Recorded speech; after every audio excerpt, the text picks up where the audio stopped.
नमस्कार, मेरा नाम तेंजिंग देक्योंग है। मेरी पढ़ाई केंद्रीय विश्वविद्यालय धर्मशाला हिमाचल प्रदेश संस्कृत विभाग में स्नातकोत्तर तृतीय सत्र में चल रही है। डॉक्टर विवेक शर्मा जी के द्वारा हमें यह प्रदत्त कार्य दिया है, जिसमें मेरा विषय है कलहन तथा उनके द्वारा रचित राजतरंगिणी के बारे में मैं बताना चाहती हूँ। कलहन संस्कृत के सर्वश्रेष्ठ ऐतिहासिक महाकाव्यकार है और इन्होंने राजतरंगिणी नामक सुप्रसिद्ध काव्य की रचना की है। राजतरंगिणी कश्मीर के राजनीतिक, ऐतिहासिक, भौगोलिक विवरण, सामाजिक व्यवस्था, साहित्यिक समृद्धि तथा आर्थिक दशा को जानने के लिए एक सचमुच विश्वकोश है। कलहन कश्मीर निवासी थे और इनका जन्म आर्यवंशीय ब्राह्मण कुल में हुआ था। प्राचीन ग्रंथों में कलहन का कुछ भी विवरण प्राप्त नहीं होता। उन्होंने अपने संबंध में जो कुछ भी अंकित किया है वही उनके जीवन का आधार है। राजतरंगिणी के प्रत्येक तरंग की समाप्ति में इति काश्मीरी महामात्या श्री चंपक प्रभु सुनो कलहनस्य कृतो राजतरंगिण्या यह वाक्य अंकित है और इससे ज्ञात होता है कि इनके पिता का नाम चंपक था और वे कश्मीर नरेश हर्ष के महामात्य थे, जो अपने आश्रयदाता के सुख में तथा दुख में, उन्नति में तथा अवनति में, हल्लास में तथा विलास में संभाविन एक निष्ठा से सेवा करना जानते थे तथा राजा की हत्या किया जाने पर जिन्होंने सेवा कार्य से सदा के लिए संन्यास ले लिया था। चंपक के नाम से कलहन ने अत्यंत आदर के साथ उल्लेख किया है, जिससे उनके पिता होने में किसी प्रकार का संदेह रह गया है। इन्होंने यह भी उल्लेख किया है कि चंपक प्रतिवर्ष अपनी अर्जित संपत्ति का नंदी क्षेत्र में 7 दिनों तक व्यय कर उसका सदुपयोग किया करते थे। नंदी क्षेत्रे वैकृत्ये प्रत्येप्तम सप्तवासरान चंपका सफलाम चकरे सर्वकाल अर्जिताम श्रियम नंदी क्षेत्रे सा तन्नाद्यै प्रणीत चंपक आदिभिः। कलहन ने चंपक के अनुज कनक का भी उल्लेख किया है, जो राजा हर्ष के कृपा पात्रों तथा विश्वासी अनुजीवियों में से थे। कहा जाता है कि इनकी गहन विद्या से प्रसन्न होकर राजा ने इन्हें 1 लाख सुवर्ण मुद्रा पुरस्कार के रूप में दी थी। कलहन के इस कथन से यह निष्कर्ष निकलता है कि इनका जन्म स्थान परिहारपुर तथा वे स्वयं बौद्ध न होने पर भी बौद्ध धर्म का आदर करते थे। राजा हर्ष की मृत्यु के बाद कनक वाराणसी चले गए और वहीं पुष्प कार्यों में लग गए। कलहन जाति के शिव ब्राह्मण थे और इसकी पुष्टि राजतरंगिणी के प्रत्येक तरंग में अर्धनारीश्वर शिव की वंदना से होती है।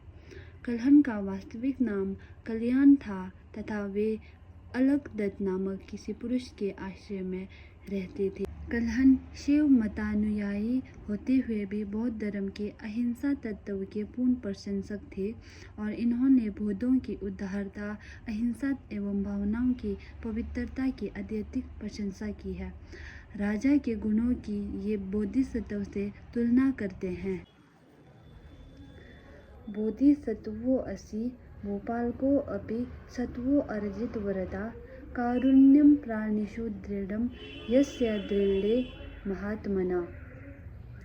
लोके भगवती लोकनाथ आरभ्या केचन ये जंतवो गत क्लेशा बोधिसत्वान्वेहितान्। काव्यशैली। कलहन वैदर्भी रीति के कवि थे। कलहन ने माधुर्य शैली का प्रयोग किया है और कलहन की एकमात्र रचना राजतरंगिणी प्राप्त होती है, जिसमें कवि ने अत्यंत प्राचीन काल से लेकर 12वीं शताब्दी तक कश्मीर का इतिहास लिखा है। यह महाकाव्य 8 तरंगों में विभक्त है और इसमें 7,826 श्लोक है। इसमें कवि ने ऐतिहासिक शुद्धता एवं रचनात्मक साहित्यिक कृति दोनों आवश्यकताओं की पूर्ति की है।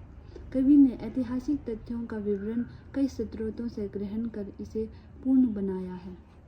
राजतरंगिणी के आरंभिक 4 तरंगों में जो राजवंशों का वर्णन है वह बहुधा पौराणिक स्वरूप का है, जनश्रुतियों तथा अपृच्छनीय वंशावलियों पर आधारित है। प्रथम तरंग के आरंभ में ही कल्हण ने कहा है कि कश्मीर के आरंभिक 52 शासकों का उल्लेख पहले ही किसी वंशावली में नहीं है। फिर भी नीलमत पुराण के आधार पर उन्होंने उनका उल्लेख किया है। तदनुसार गोनंद प्रथम से यह वर्णन आरंभ हुआ है। प्रथम 4 राजाओं के नाम उन्हें मिले, किंतु अनुवर्ती 35 राजाओं के नाम अभिलेखों के नष्ट हो जाने के कारण नहीं मिल सके। फिर भी 8 राजाओं के बाद बौद्ध अनुयायी अशोक राजा का शासनकाल आया। श्रीनगरी बसाए, अनेक विहार बनवाए, तब क्रमशः जलोग और दामोदर राजा बने। इसके बाद कश्मीर हुश्क-जुश्क और कनिष्क जैसे मलेच्छों के हाथों में चला गया और उन्होंने भी नगर बसाए, मठ, चैत्य आदि बनाए। द्वितीय तरंग में कश्मीर के बाहर का प्रतिपाद्य राजा बनता है और उसके बाद कश्मीर में आंतरिक कलह आरंभ होता है और इस वंश में 6 राजा बनता है। अंतिम राजा आर्यराज स्वेच्छा से सिंहासन छोड़कर तपस्या करते हुए जीवन त्याग देता है। षष्ठ तरंग में यशस्कर से लेकर रानी दिद्या तक का वर्णन है। यशस्कर का युग शांति व्यवस्था से युक्त था, किंतु उसके बाद 3 राजा दुर्बल सिद्ध हुए। एक मंत्री का पुत्र क्षेमगुप्त राजा बना और उसका विवाह लोह वंश की दिद्या से हुआ और दिद्या का कश्मीर के इतिहास में महत्वपूर्ण स्थान है। क्षेमगुप्त का पुत्र अभिमन्यु अल्प अवस्था में राजा बना। उसे दिद्या का पूर्ण समर्थन प्राप्त हुआ। अभिमन्यु के मृत्यु के बाद उसका पुत्र नंदीगुप्त राजा बना और दिद्या ने तांत्रिक प्रयोग करके उसे और उसके उत्तराधिकारी त्रिभुवन गुप्त को भी मरवा दिया। दिद्या का अंतिम पुत्र भीमगुप्त राजा बना। दिद्या के राजे तृष्णा ने तुंग नामक खश के द्वारा उसे भी मरवा दिया। वह स्वयं शासक बनी और 23 वर्षों तक शासन करती रही और तुंग प्रधानमंत्री बना और दिव्या की मृत्यु से पूर्व अपने भतीजे संग्राम राज को राज्य दे दिया और इस प्रकार कश्मीर में लोहर वंश का शासन आरंभ हुआ। सप्तम तरंग में लोहर वंश के प्रायः 100 वर्षों के पूर्व शासनकाल का वर्णन है और इस वंश में संग्राम राज, हरिराज, अनंत, कलश, उत्कर्ष, हर्ष ये 6 राजा हुए। हर्ष को अपने पिता कलश से विवाद था। हर्ष पिता को मारना चाहता था।